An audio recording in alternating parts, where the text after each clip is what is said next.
Hey AfterBuzzers, we are here with the Young Pope After Show. Tonight we're going to cover Season 1, Episode 4 and 5, and the Pope is missing, so stay tuned to find out where he's at. You're tuning into the destination for TV superfan discussion, AfterBuzz TV. And now, let the buzz begin. Girl, look at that body. Girl, look at that body. It's the Pope's theme song. Walking in slow motion. Girl, look at that body. Girl, look at that body. Girl, look at that body. I work out. Do you think the Pope works out? He has to work out. He has to work out. The ladies were, I'm sure the ladies were screaming on all the booty shots. Yeah, I was wondering what you thought because of, To me, of he his looks look. like very in shape. He looks like he's in shape. I'm sexy. So yes, guys, welcome to the after show for the Young Pope, and this is the Pope's new theme song. Sexy. Because when he gets ready, he must listen to this song. The Pope, he's got all his servants. They're blinging him out. They're putting the necklace on. They're putting on the ring, the red shoes, the gold chains. He's His popping new out here. tiara that like Oh got my God. flown by a Yeah, helicopter. That's in. right. That's right. They shipped it. He's by sexy and he helicopter. knows it, and he really does know it. And he always says, I know I'm very good looking, Yeah. but, try to concentrate on God. Yes. So what's up, guys? Thanks so much for coming back. We are here live with the Young Pope After Show on AfterBuzz TV, and tonight we're going to cover episodes 4 and 5. So again, my name's Jessie Zahner. You can find me on all social media at AthletChick, and tell them where they can find you, Al. Hey, everybody, I'm Al Gragg, a.k.a. The Reverend Al G, a.k.a. Young Papal. And you can find me on Twitter at SoundClashCine and follow me on IG at alg_Jamaica House Film. Okay, well, let's get right into it. I don't want to start with the show itself, but the intro, because you guys know I'm obsessed with the intro. Between episode 4 and 5, they changed the song. Yeah, but I kind of loved it, though. Did you? Only because I feel like that gives us something new to look forward to every week. Yeah. Yeah, I have a feeling they're going to change it up every week. I hope so. I think they are, too. Did you Shazam the song? No, I didn't. I did. I'll pull it up on my phone I was later. like so depressed because like the first 2 episodes I was all hung up on what the heck, there's no intro. Then 3 and 4 had the intro and I was like, this is a badass intro. Yeah. And then episode 5 I'm like, wait, like this song doesn't go with what he's doing. What happened to the Jimi Hendrix sample? I you know? And then I was like, he's not gonna wink at us. He can't wink because the song was like sad, but he still winked at us. But he didn't knock the old Pope over or whatever that thing was. Yeah. So it's a little different. So I'll look forward to. There's so many layers to him, you know. I know, that's true. So aside from that, we get introduced to a new character these episodes, Tonino, and he is like, if I saw this guy in the streets or just heard this news story, I'd be like, this guy's nuts. Yeah. But he is healing people, and he has the stigmata on his hands. Bananas. Yeah, and he sees a sheep and he claims it's Mary. Yeah, Tonino, you know who he reminds me of? He reminds me of a character straight out of The Godfather. Yeah. Like when Michael gets into Italy and he's Yeah. like the young farmers or the Italians who are like the shepherds. He's like that kind of like everyday Italian guy, and like I guess he's finding God. He's finding his own movement. We'll see. Well, and that's the thing is how do you differentiate between, is this a guy who is telling the truth? Is he really healing people, or is he like schizophrenic and nuts? That's the thing, we don't know. And I mean, that's the thin line I always think between like God and supernatural, and is it coming from God or is it coming from somebody else? Because clearly, as we find out later, this young Pope Lenny, I think he has healing gifts too. Yeah, he could. So it's going to be interesting to see Tonino's part in this series, because later in the episode we see him on the news and he basically says, if the church doesn't recognize me, then I'm going to make a church of my own. Power play. Yeah. I mean, I don't know, man. Yeah, I kind of like it though, because that's the one thing with I think that that the young Pope didn't realize is this strategic move to fall back and have mystery has kind of left a vacuum and a void for this guy to kind of take over the grassroots following. Right. So later at the very end, we see the Pope and some of the cardinals like in his house. And I'm trying to determine, like, was that a hallucination or did that really happen? I think it was real. I mean, they were squatted up. Yeah, they it were was all just- there was like a Mother Mary. They're all in the form of a Trinity. I mean, Yeah. they look gangster. They were No, about, they definitely did look gangster. And Yeah. it like made me wonder, like, is this what the Pope does with his cardinals? Like, they show up at I don't. people's houses. They bum rush at your house. They walk in and they wait in your living room. Well, and then their message was like, "You busted our balls." Straight out of like The Sopranos. So I was like, what is going on here? Because I was like, oh my God, this is so sweet. Like this Pope is going to actually recognize this guy as this healer in the church, and his dreams are finally going to come true. And then they're like, well, you busted our balls. Yeah, we don't know. I know if he plays ball, he's gonna. I think the Pope's gonna get a pound of flesh out of him, something, or at least an ounce. Yeah. So I'm excited to see where that goes. But in the meantime, we have a whole different kind of scandal happening. As we have been leading up to this point, Voyello is out to get the young Pope. So he's really on it now. And just as we expected, he's trying to create a scandal between Pius and Esther. And he's blackmailing everybody in between them, He's blackmailing Gutierrez, and he's and the thing with Esther, he's actually asking her to go sin and to try to tempt the Pope into a sexual relationship because he has evidence of her other affair. Right. And that I'm so glad you mentioned that, because it's so selfish, and he doesn't even think about how selfish it is. But one thing Esther says is, she says, I don't want to be involved in this public scandal. She keeps saying, and I don't want to sin anymore. Right. Yeah. And Voyello's like, don't worry, it's not going to be public because we're just going to threaten him with it. But he doesn't even think that how this could destroy this woman's life. Oh, he doesn't care. And I think that's how he's been operating the whole time, What was one thing I was going to say about... Oh, but here's the only way I can kind of like keep my eyes on Voyello and the young Pope as well, is that they both have these moments of frailty, of doubt. God, forgive me for what I'm doing, and self-reflection. Not that it justifies it, but, you see a bit of their humanity in spite of, like, how callous and, cunning they are. Right. So when he's talking to Esther, he's blackmailing her as well. And I just thought this part was really weird, and I wanted to bring it up. But did anybody out there notice that he, like, is in the middle of talking to her, he casually leaves the room, shoots pool, and then comes back in and starts talking to her like nothing happened? I'm like, did he make that shot? Like, what's going on? Like... That's what I love about the show. It's so quirky. I had no idea what that was about, but you know what it made me want to do? It made me want to, like, stick my neck out and look beyond the frame and see what's going on in the other room. That's good filmmaking. They do a lot of tricky stuff with eyeline to and point of view, and I think that's going to come up later. But, like, what does it mean? Do you think it means something, or is it just a random thing? Is it just something that came up in taping, and he's like, I'm just going to walk back there and do that, and they just ended up going with it? Or does it mean something? Well, I think every frame means something. I think so, too. But at the same time, it's not beyond any good director. This guy, Paolo Sorrentino, if you get a gift on the fly, you're supposed to go with it. This guy has a good record. We're talking about his other films, that he directed, and he's worked with Sean Penn. I didn't know he was this good of a filmmaker, and I'm impressed. Right. Yeah. So I'm thinking it means something as well, because just everything that he's done so far in the series has been outstanding. Mystery.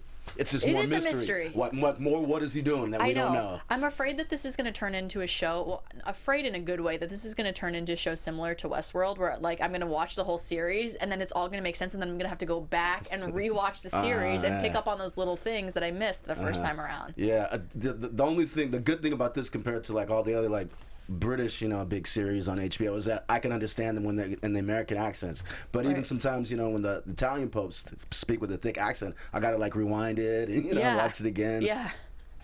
I know, right? I'm the same way, actually. Okay. So later, Voyello shows back up, this time at Esther's house. He breaks in, and she tells him, I've tried. Like, it's impossible. I can't do this. And Voyello tells her, you have to keep trying. You have to seduce him. He's had all these girlfriends. And one of my favorite parts of this whole episode is she says, I could try to talk to him. He respects me. And then you hear this weird little giggle come out of Voyello. That was crazy. I know. And he was like, I was about to laugh, and he, like, put his hand over his mouth just like that. He's such an asshole. And he's like, I was about to laugh, but I stopped myself because I have a certain class. It was so funny. Yeah. These people are screwed up, man. Yeah. They're like the darkest of the dark. Right. So he's just basically saying, like, he respects you. The Pope doesn't respect anybody. Yeah. So, like, he thinks and it's almost a joke. like, I don't respect you either for knowing that the Pope doesn't respect you. Right. Or not knowing that, she doesn't get respect like that. That was weird. Yeah. So aside from that, Voyello has all this stuff going on. So he's trying to create this scandal. He has this guy spying on Pope Pius. The snitch is always in the background. Yeah. This weird, like, the blonde guy, the creepy guy. Yeah. and he's trying to get pictures, and he's also at the same time like struggling in his relationship with the Pope. So he talks about when he's going to speak to the cardinals, and Pius says, I'm going to wait and create anticipation.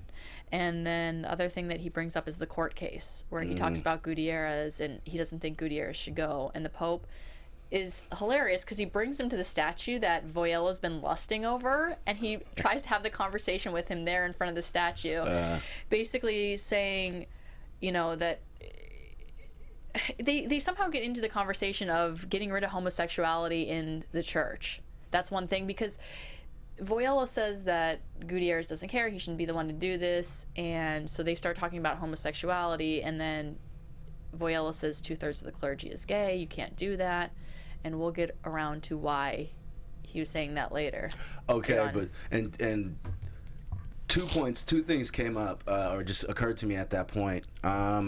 One, that's when it comes out like hardcore right-wing conservative, I guess spiritually the young pope is, because have you ever heard that argument, that the people who tend to be on the right will link pedophilia with homosexuality, and that's where he's at, and and obviously Voyello's like, yo, you know what I mean, it's like there goes half the church right there.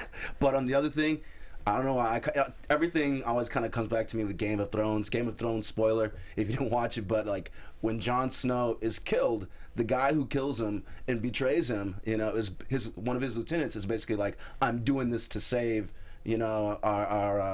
our community, our group, our army, and it's the same thing. Voyello thinks he has to take out his leader to basically save the future of the papacy. Right. So do you think that Pope Pius is actually telling the truth when he's saying we have to get rid of homosexuality in the church, or do you think that this is for another reason that he's doing this? That's funny. I didn't even think about that. I just that's the one time I took him on face value that this is actually what he believes. But that's the problem. We never know what this guy believes. Right. He's almost like a split personality. We talk about he's kind of a sociopath, but it's like you can never really truly know him, and that's and he said that. So one reason that I asked that question is because later we see him with Tommaso, and Tommaso says to him, a weird thing's happened in the last day. And he says, all of a sudden the priests are recounting their sins with women, sharing the most intimate and embarrassing details. And the Pope says, somebody must be spreading a rumor that I'm going to punish homosexuals. So that made me think he said that to Voyello just to see if Voyello has been spreading rumors about him. Of course, he knew he was going to run his mouth. So I don't know if he's going to punish homosexuals in the church, or if he's just doing this to...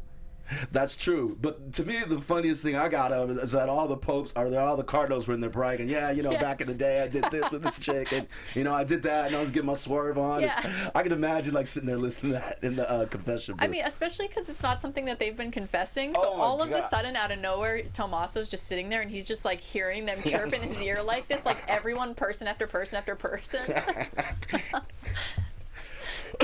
So all these explicit sexual experiences. All those cardinals were like ex-players, I guess. They were all balling out there, slaying the ladies. All of a sudden. So outside of that, again, Voyello and the Pope are struggling like with a power struggle here, and he says, "Don't send Gutierrez." To cover the cases in America because he doesn't care, he's an alcoholic. And the Pope's like, yeah, I know he's an alcoholic.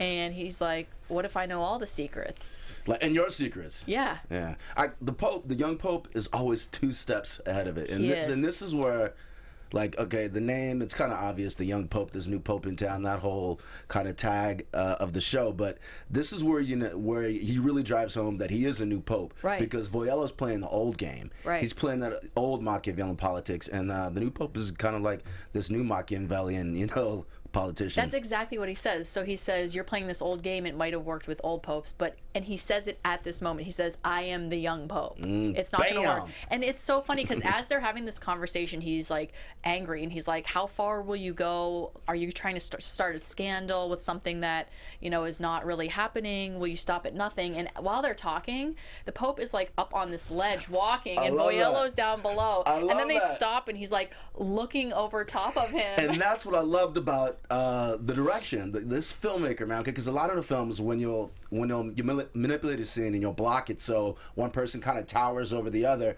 but when they widen out and reveal, they're kind of like standing on equal footing. You know, it's just one person's maybe taller looking down. He was literally like 6 feet above him. That was a bananas reveal. That reveal was crazy.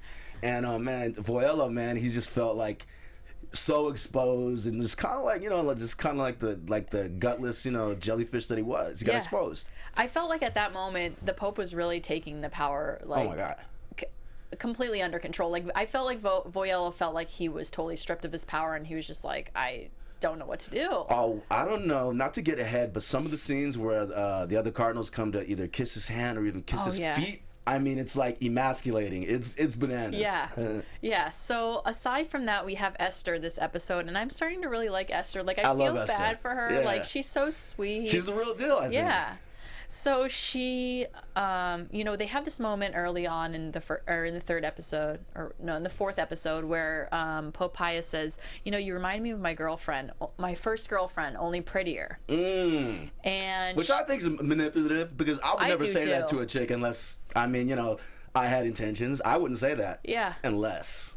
Yeah. Especially just with everything that's going on behind closed doors. Oh, he wants to mess with her head. He enjoys the attention. Yeah, so she tells him that her and Peter can't have kids, so he tells her to pray to Mary. And we see all these prayer scenes where he's teaching her how to pray, and also, like, they're saying the same prayer, and she's like sitting in a pool outside her house. It's like, and this is where I was, okay, you guys called me crazy. This is where I predicted, like, where you see God move, or the Holy Spirit. In spite of all these corrupt people, you know, where their gifts could be used around, I really believe that's the show saying, like, that's God working. Yeah. The young Pope has these gifts, and while they're all praying these intercessory prayers, you know, for Mother Mary, you know, to intervene and grant her this gift, you know, of pregnancy, I think it's gonna pop. I think it's gonna happen, because remember when he's walking by their house and he literally sees them getting on through the blinds. That was crazy. I know. So it's so weird, because he's looking at Esther like he's like weirded out that they're saying the same prayer at the same time. In the meantime, I'm weirded out that she's in a pool. Like, what is she doing? How many times have you gotten in a pool and stuck your head out and just been like, I'm gonna pray right now? But the only time I even like remember seeing those little kiddie pools, aside from kids playing, is when a woman wants to give a natural birth and like be somewhat underwater. She's in there. Okay. I don't know if that's to do with it, because obviously right now she's far from having a kid, but I just got the whole I just in my head when they were in sync, I just thought, okay, you know, the sperm is fertilizing the egg, you know, conception. Well, I was like, happen. why the hell isn't she gardening or like mowing the lawn? Like, why is she in the pool? Like, it's just so weird. So maybe you're right with that. We'll see.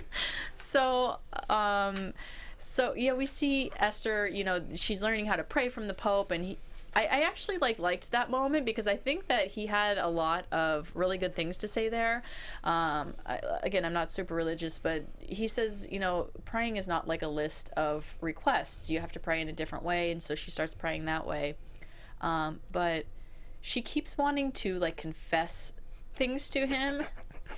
And it's so funny, because just like you said, he's 2 steps ahead of everybody else. So she keeps wanting to confess that, like, I want to sleep with you, or I want to whatever. And he knows exactly when that time comes. And he says, pray in your head, confess in your head. Some things don't need to be said out loud. Which is, I think, actually, like, to his credit, if he still wants to preserve any type of appropriateness, you know, with this relationship, in spite of, you know, his putting his hand on her naked womb and all that. I don't know. He was on, excuse my expression, he was on some real shit. To me, the prayer and like being able to listen and have a dialogue with God instead of just rattling off, like you said, a laundry list. What else he was talking about? Some things really stuck out to me, but just kind of like, you know, being in sync. Right, and just like you mentioned, there's another scene where Esther comes and she says, you know, I've heard that you're a saint, that you can heal people. So she takes his hand and puts it on her stomach, but then she like unbuttons her whole shirt and brings it up. And then, of course, Voyello and his spy are out in the garden snapping pictures and reading his lips. With the telephoto lens, reading his lips, complete down to with like the lower thirds, or the, what do you call it, the...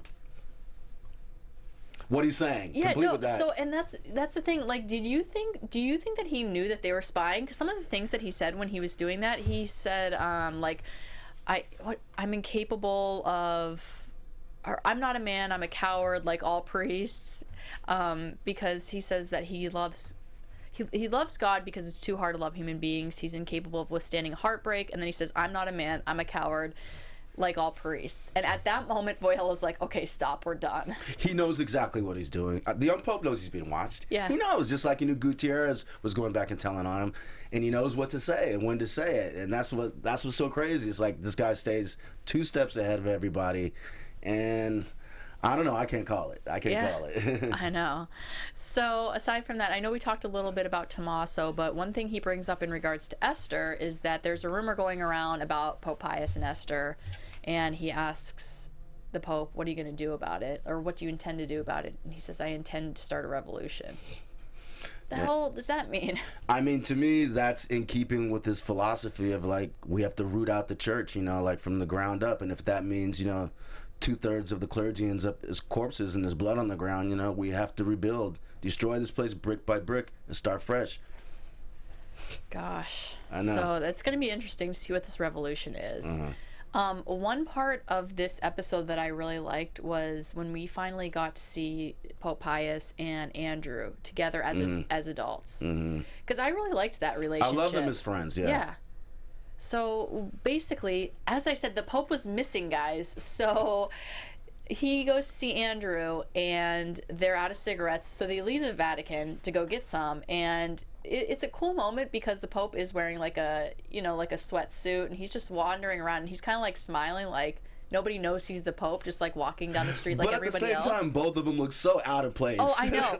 So, and that's exactly what happens, because they go into this hotel, and I don't know if this was set up like this or this just happened to happen or whatever, but like I don't know who this woman was, but I just is that in Vatican City, or was it outside the Vatican City? I think it was outside the Vatican, because I think they left the Vatican and came out. A hooker. Well, yeah, and that's why I was like, who is this woman? Yeah. And then I thought she was a call girl escort. So did I. Yeah. I thought she was a hooker. So I was like, okay. And then, like, did they set this up? Because it was weird how all of it happened. Voyello, maybe he set it up? Is that what you're saying? I don't know. It was just, like, so weird how it all happened. So I didn't know if Voyello set it up, Andrew set it up, Pope Pius set it up. I didn't know what happened there.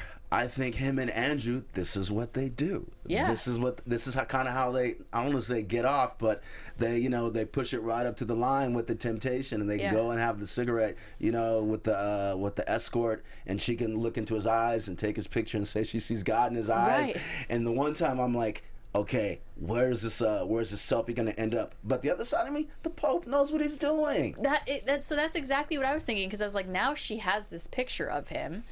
But he's always said that he's like gotten every picture back, and nobody really knows who he is. So, and I don't know if she knows or not. I mean, she says that they look like priests. Mm-hmm. Yeah, she calls him out. Yeah. She knows men, like every type of man. Well, and that's what she says. She says, like, I've seen priests before, and they think that, like, I'm, like, showing them heaven or God or whatever, but, like, I have proof of God. And that's when she snaps the picture, and she's like, your eyes.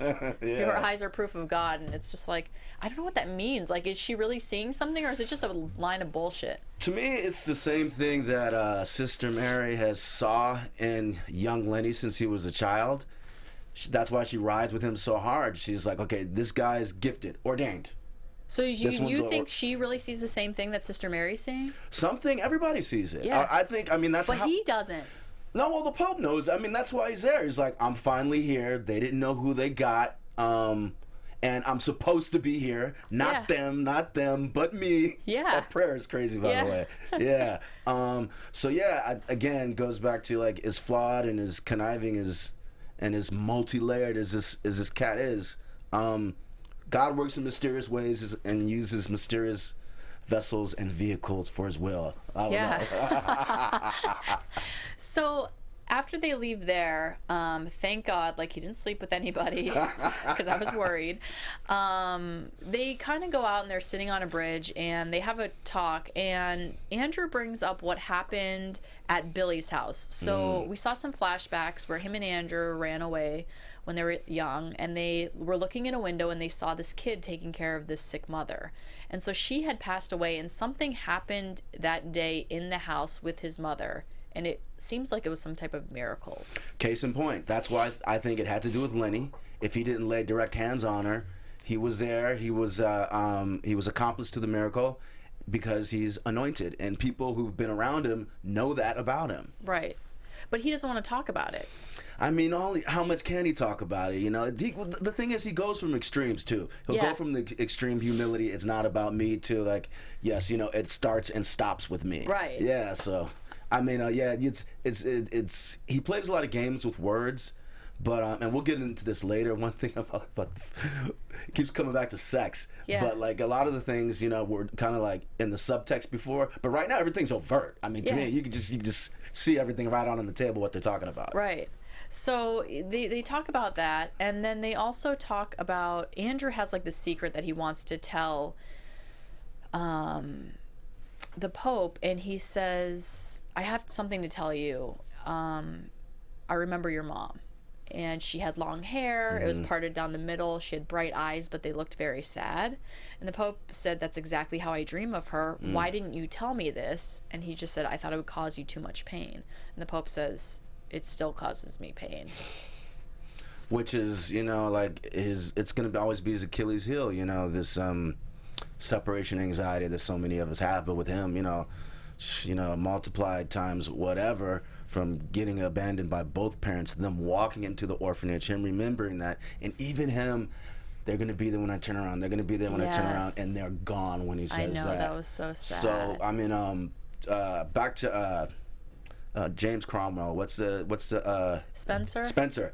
He called. I mean, he says, you know, you're still going to be that 9-year-old kid, and then to an extent, lashing out at everybody, or making that problem everybody else's problem. Right. Somebody checks him too. They're like, yo, the whole world isn't an orphanage. Everybody doesn't have the same issues as you do. Right. And actually, now that you say that, I don't know if you guys end up watching the inside the episode, but one thing that they mentioned is that scene where he's baptizing the kids, because you can see that he doesn't want to do it, and he's like, do I really have to do this? And what they say in that scene is that shows that he really doesn't like kids, because it reminds him of his childhood.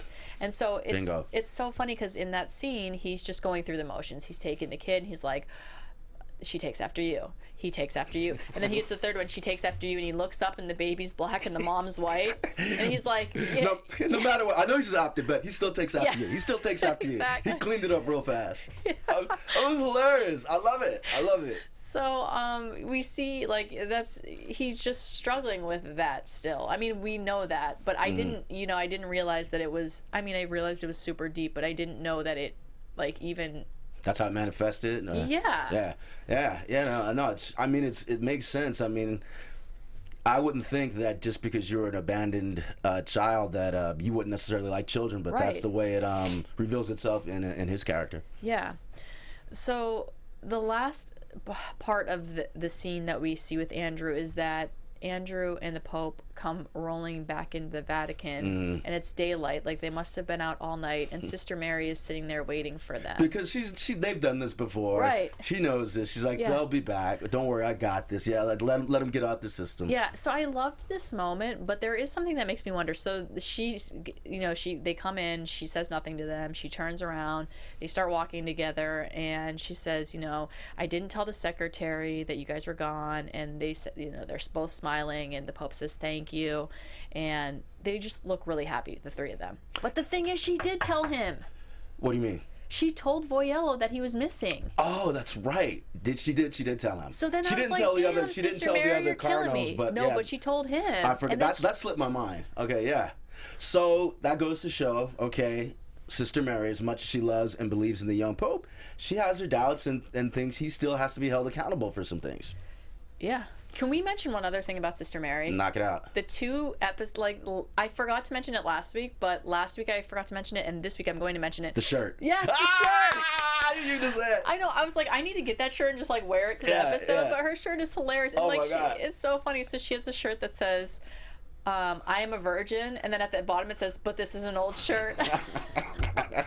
She looks so cute in that. Diane Keaton, and man. I'm just like, it's so funny. She's this nun, and she's at the Vatican, and she opens the door, and people see her, and I wonder what they think of the shirt.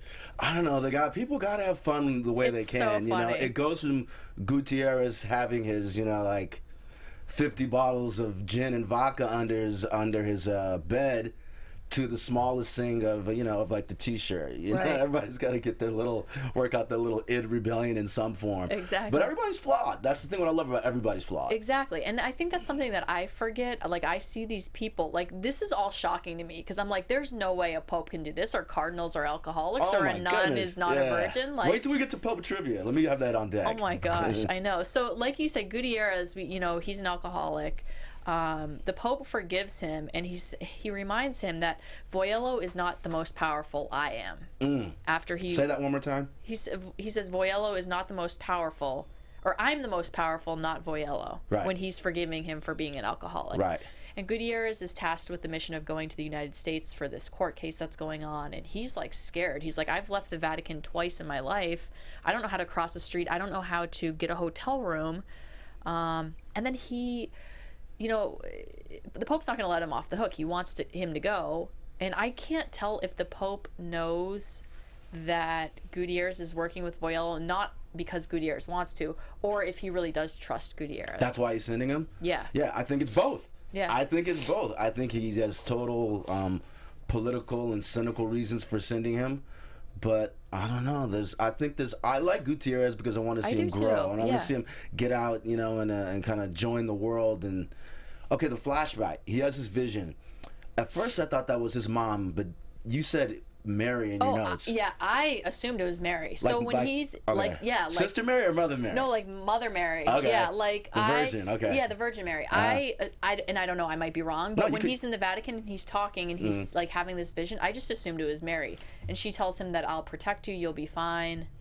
Everything always comes back to Mother Mary. But you thought it was his mom. I mean, yeah, That's for a split second, but the way it's portrayed, you're probably right, because unless they show him again or his mom again, it really wouldn't make sense, because everything comes back to the Mother Mary. And then there's a point, like in intercessory prayer, when the Pope is praying with Esther, he calls her, but our God is the Lord of Madonnas, and they have all these different names, for Mary.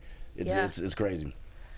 So, one of the last, I guess the last scene, it's not the last scene, is it? We see, getting back to the song that we opened up with today, the Pope is getting ready to address the cardinals, and he is like getting decked the hell out. Like, he is putting his pimped out. Yeah, he's putting his like nicest outfit on. It has like every detail down to the shoes, and I know you looked into the shoes. Yeah. Okay. The Pope shoes.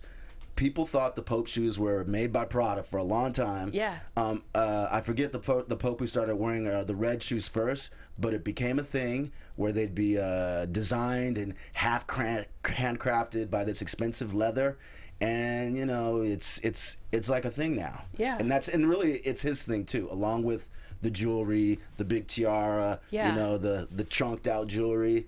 He's bossing up, and he's letting everybody know it. Yeah, he like comes out like larger than life. He has all this regalia stuff. Yeah. And just like you said, the jewels on his hand, and he has his tiara flown in. I don't know if that's like the right word for it, but that's what they were calling it. But he has it like helicoptered in, and it's so funny to see him all did up, and then he's like smoking a cigarette before he goes out, and then they bring him in on this thing like he's fucking Cleopatra or some shit. I'm like, what is going on? Does this happen?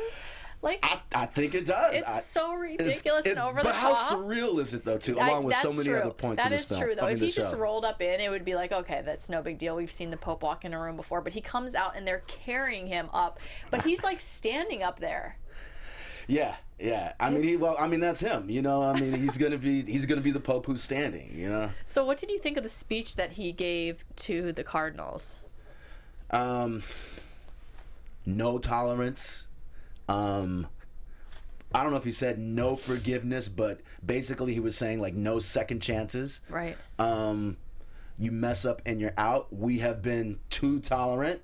Yeah. And that's where this new Pope kind of took everybody by surprise, because he wants to push the church back religiously to its more traditional roots and less accepting of today's mores and values. Right, yeah, exactly. He says that this has become too popular. He doesn't want these people that are like going to half-ass it. He wants fanatics of God. He literally said that he wants fanatics. Yeah. Fanatics, that's funny. He said he, wants people that are going to love and like be devoted to God, And exactly, he's gonna compromise is banished. He deleted it. He said, no more tolerance.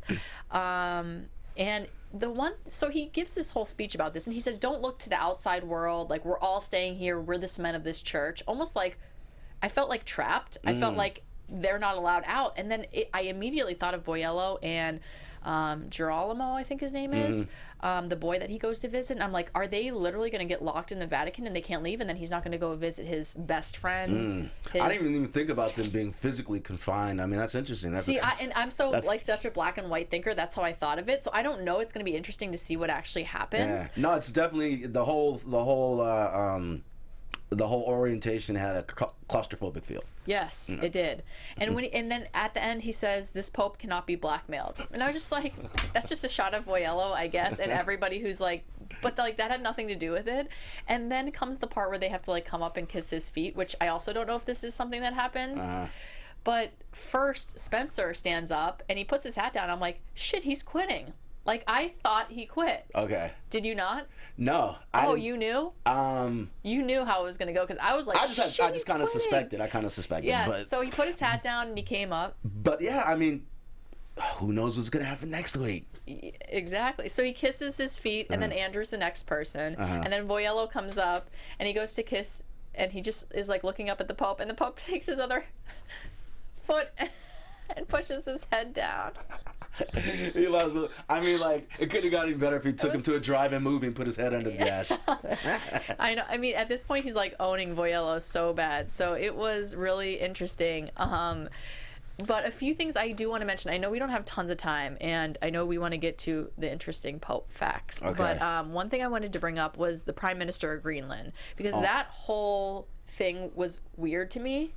Because I was just like, what is this woman's purpose? Like, why did we have to see this moment? And then also at the end of the fourth episode, they had somebody dancing. I would assume it's her. Yeah. And then they give that little snippet about Greenland. Yeah. Well, the Greenland is the whole like metaphor. Here's the allegory. Okay. Well, first of all, this Pope, Mr. Hetero, manly man, he's like, yo, what's up with all of my cardinals flocking around this one, gay assistant. Yeah. And he's like, the feminine form needs to be appreciated more. Yeah. And so it's funny, Sophia, on one hand, I think she's kind of salty, she's kind of jealous, Yeah. That he notices the Prime Minister, but on the other hand, she's like, be careful, like, stay in your own lane, don't stick your nose out there too far about the homosexuality stuff. Yeah, because I mean, like, that. Well, again, that's what she says to him too. Yeah.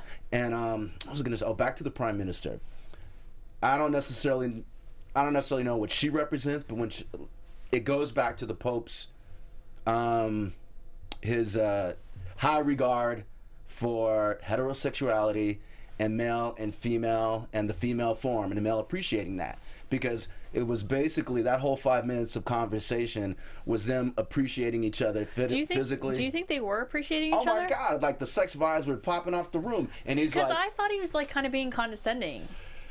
Okay, she's a beautiful woman, but also she's from Greenland. So if you think of her as Greenland, like a block of ice, he's like, I wonder what's under that block of ice. Okay, what's really going on? All right. And then she's like, well, it's very mysterious. Well, I didn't think of it that way, but now you that you have a say dirty that, mind like me. But now that you say that, it makes sense, because she is wearing like the black, and it stands out. And I'm trying to find that word that he used. She says some people think that Greenland is an island, but actually there's another theory that people call it an archipelago, where I'm probably pronouncing it wrong, but which means like a group of islands. But she's talking about once you get below the surface, it's mysterious. And he's like, yeah, I know. That's where you find God. Yeah. Bam. And like, I just saw, I don't know. She was Al like, is figuring it out she was for like, me. Sploosh. So why the end with the little snippets about Greenland and her dancing and them talking about how people in Greenland love to dance? It's just so random. Yeah, I don't know, man. We can get into the psychology of people who live in cold environments, and how they like to express themselves and perhaps overcompensate, and maybe they're the funniest, sexiest people. But I'm sorry to harp on the sex thing, but I got to take it to that scene we left off where Sophia goes in the Pope's bathroom. Oh yes, exactly. Oh my God. So it's so funny because they also talked about that in Inside the Episode, but they didn't really mention anything about that. They just showed that scene, and they said that Sophia shows the Pope's modern side because they say that he is young in appearance but old in his thoughts, but his interactions with Sophia show his younger side, and it shows the part where she mentions, I can't remember what she mentions, and he like does that. No, she checks him. She's like, "Yo, keep it in your pants, buddy," or stop asking about everybody else's sexuality. Yeah. But before that, when they're in the bathroom, she goes, "Come on, man, everybody." She goes in there first. She knows what she's doing. She knows what she's doing. It's not like a unisex bathroom. She goes in the Pope's bathroom, the Pope's private bathroom, putting on red lipstick. Yeah. She has some balls, though. Could you imagine? That would be like going in the president's bathroom. Yeah. No, he basically calls her reckless. He calls her out, but at the same time, she knows what she's doing. Oh my God, the way the whole scene was shot. He's sitting off to the side. She's looking in the mirror, putting on the lipstick, and in the mirror reflection, you can see him checking out her ass. I gotta go back. I gotta go back. He literally does the. I have to go back and check that out. So we don't have much time left, so that basically wraps up our wrap-up of those 2 episodes. So in the meantime, since Joelle is not here with us this Shout out to episode, Joelle. we'll see her back next week. Al is going to read some Pope facts for us because he surprised me. All right, yeah, here we go. Well, first of all, we neglected to say there were like so many memes put out about the show before it even was released in HBO in America. You know, it was all throughout Europe. It had already screened, and people were making like these funny like juxtaposed photographs. You know, before it even came out, before we even knew what to call it. So this show has a crazy reputation. It's polarizing, and I think it's great for conversation. So besides the I guess like its internet presence, we're going to talk about Pope John the 12th. And we're talking about the popes getting freaky and getting their swerve on. It's only a matter of time. Lots of popes got their freak on in the Vatican, which is insane considering they officially were all celibate. But Pope John XII may have embraced his libido more than any of his contemporaries. He became pope at only 18 and immediately developed a reputation for rape and deviant sexual activity. What? He became a pope at 18 years old? He allegedly raped his 2 sisters regularly.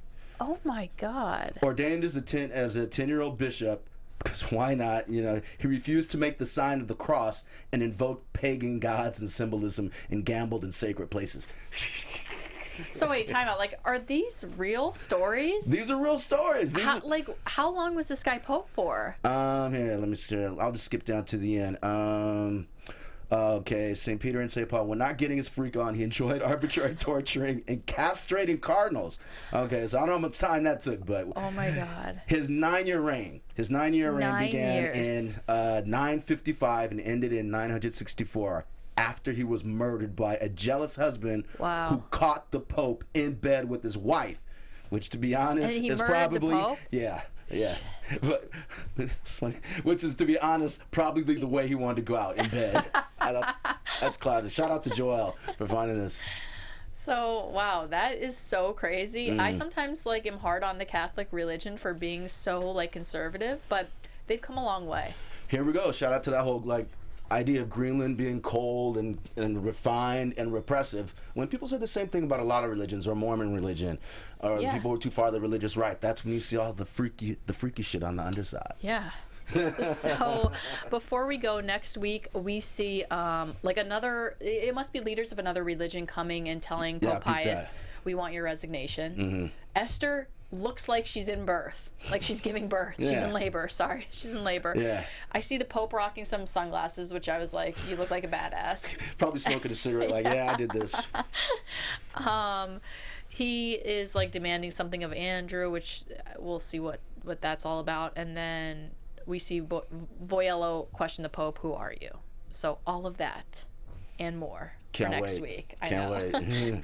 So thanks so much, guys, for tuning in. Be sure to like and comment on our videos on YouTube, because we will write back to you. And I love to discuss the show because there's so many questions that I have for you guys. So please comment, and be sure to subscribe to AfterBuzz TV on YouTube. And until next week, I'm Jessie Zahner, and you can find me on all social media at Athletic. And really quick before I go, I wanted to give a shout out to Nicholas Granice, who was writing to us last week on YouTube and on Twitter. So thanks so much, Nick, for watching.